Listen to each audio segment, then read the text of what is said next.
প্রথম রাত।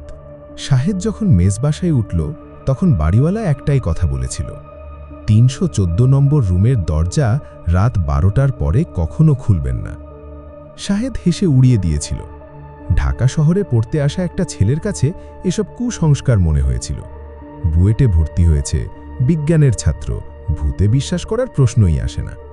কিন্তু ৩১৪ নম্বর রুম তার নিজের রুম না, সে থাকে ৩১২তে, পাশের রুম। প্রথম রাতে কিছু হয়নি, দ্বিতীয় রাতেও না। শাহেদ ভাবল বাড়িওয়ালা বুড়ো মানুষ, মাথায় সমস্যা আছে। তৃতীয় রাতে ঘুমাতে ঘুমাতে হঠাৎ ঘুম ভেঙে গেল। রাত তখন ১টা বাজে। পাশের রুম থেকে শব্দ আসছে, মৃদু কিন্তু স্পষ্ট। কেউ যেন হাঁটছে। একটু পরপর ধীরে ধীরে মেঝেতে পায়ের শব্দ। শাহেদ উঠে বসল, কান পাতল, পায়ের শব্দ থামল। তারপর শুরু হলো কান্নার শব্দ। মেয়েলি গলা, ফুঁপিয়ে ফুঁপিয়ে কাঁদছে, খুব কষ্টের কান্না, যেন বুকের ভেতর থেকে উঠে আসছে। শাহেদের বুকটা একটু কেঁপে উঠল, কিন্তু সামলে নিল। হয়তো কোনো মেয়ে উঠেছে, হয়তো কষ্টে আছে। কিন্তু বাড়িওয়ালা তো বলেছিল রুমটা খালি। মেসের পুরনো ছেলেরা। পরদিন সকালে শাহেদ মেসের পুরনো ছেলেদের জিজ্ঞেস করল। তারা ৪ তলায় থাকে। নাম রাফি আর জুয়েল, দুজনেই তৃতীয় বর্ষের ছাত্র। রাফি শুনেই মুখ গম্ভীর হয়ে গেল। ওই রুমের কথা তুলিস না। শাহেদ জোর করল, বলল রাতে শব্দ শুনেছে। জুয়েল একটু চুপ করে থেকে বলল, বছর ৩ আগে ওই রুমে একটা মেয়ে থাকত, নাম ছিল তিথি, ঢাকা ইউনিভার্সিটিতে পড়ত। হঠাৎ একদিন সকালে দেখা গেল রুমের দরজা ভেতর থেকে বন্ধ। অনেকক্ষণ ডাকাডাকির পর দরজা ভাঙা হলো। সাহেব জিজ্ঞেস করল, তারপর? জুয়েল বলল, তিথি সিলিং ফ্যানের সাথে ঝুলছিল, মুখে হাসি ছিল, কিন্তু মৃত্যুর আগে সে একটা চিঠি লিখে গেছিল। সেই চিঠিতে শুধু একটা লাইন ছিল। কি লাইন? সাহেব জিজ্ঞেস করল।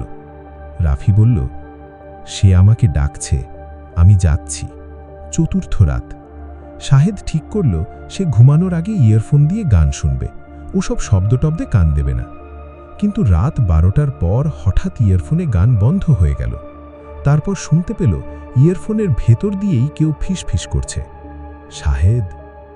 নিজের নাম শুনে সে লাফিয়ে উঠল, ইয়ারফোন ছুঁড়ে ফেলল।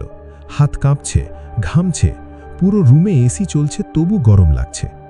তারপর শুনল পাশের রুমের দরজায় টোকা পড়ছে, ভেতর থেকে। ১ বার, ২ বার, ৩ বার। তারপর থামল। তারপর শুরু হলো তার নিজের রুমের দরজায়। পঞ্চম রাত। শাহেদ ভুল করল। শাহেদ সিদ্ধান্ত নিল সে দেখবেই। বিজ্ঞানের ছাত্র, ভয় পাওয়া মানে না, নিশ্চয়ই কোনো স্বাভাবিক ব্যাখ্যা আছে। হয়তো ইঁদুর, হয়তো পাইপের শব্দ, হয়তো কিছু একটা। রাত তখন ১২টা ৪৫। সে উঠল, ফোনের টর্চ জ্বালালো, দরজা খুলে করিডোরে এলো। ৩১৪ নম্বর দরজার সামনে দাঁড়ালো। দরজার নিচ দিয়ে আলো দেখা যাচ্ছে, ভেতরে বাতি জ্বলছে। শাহেদের হাত কাঁপছে, তবু সে নক করল। ভেতর থেকে কোনো সাড়া নেই।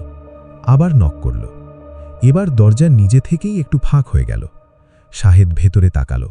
রুমটা পুরোপুরি খালি, কোনো আসবাব নেই। ধুলোর স্তর জমে আছে মেঝেতে, বহুদিন কেউ ঢোকেনি বোঝা যাচ্ছে। কিন্তু ছাদের ফ্যানটা ঘুরছে, আর ফ্যানের নিচে দাঁড়িয়ে আছে একটা মেয়ে, সাদা জামা, পিঠ দিয়ে দাঁড়িয়ে, চুল ছড়ানো। শাহেদ একটা শব্দও করতে পারল না। মেয়েটা ধীরে ধীরে ঘুরতে লাগল। শাহেদ দেখল মেয়েটার পায়ের পাতা মাটি ছুঁয়ে নেই, শূন্যে ভাসছে, ঠিক মাটির ২ ইঞ্চি উপরে। মেয়েটার মুখ দেখা গেল, ফ্যাকাশে, চোখের নিচে কালো দাগ, ঠোঁটে একটু হাসি। সেই হাসি দেখে শাহেদের মনে হলো সেই হাসি আগে কোথাও দেখেছে। তারপর মনে পড়ল জুয়েল বলেছিল মুখে হাসি ছিল। মেয়েটা ফিসফিস করে বলল, তুমিও শুনতে পাচ্ছ? তারা সবাই শুনতে পায়, তারপর সবাই আসে, তারপর সবাই থেকে যায়। শাহিদ পেছনে ফিরে দৌড় দিল, কিন্তু করিডোরের শেষ মাথায় এসে থমকে গেল। করিডোরটা শেষ হচ্ছে না। যত দূর যাচ্ছে করিডোরটা ততই লম্বা হচ্ছে। সিঁড়ি দেখা যাচ্ছে না, দরজাগুলো সব একরকম, সব দরজায় একই নম্বর, ৩১৪, ৩১৪, ৩১৪। শাহেদ দৌড়াতে দৌড়াতে পেছনে তাকালো। মেয়েটা দরজায় দাঁড়িয়ে দেখছে, এখনও সেই হাসি। তারপর বলল, দৌড়ে লাভ নেই। এই বাড়িতে যারা আমার ডাক শুনতে পায় তারা আর কখনো বের হতে পারে না। পরদিন সকাল, রাফি আর জুয়েল সকালে শাহেদকে ডাকতে গেল। ৩১২ নম্বর দরজা ভেতর থেকে বন্ধ। অনেকক্ষণ ডাকাডাকির পর দরজা ভাঙা হলো। শাহেদ নেই। রুমে শুধু তার ফোন পড়ে আছে, টর্চ জ্বলছে, ব্যাটারি শেষ হয়নি। আর মেঝেতে ধুলোর উপর কারো আঙুলে লেখা একটা লাইন, সে আমাকে ডেকেছিল, আমি গেছি। শেষ কথা। বাড়িওয়ালা সেদিন পুলিশকে বলেছিল, আমি বলেছিলাম রাত 12টার পর ওই দরজা খুলতে নেই। পুলিশ শাহেদকে আর কোনো দিন খুঁজে পায়নি।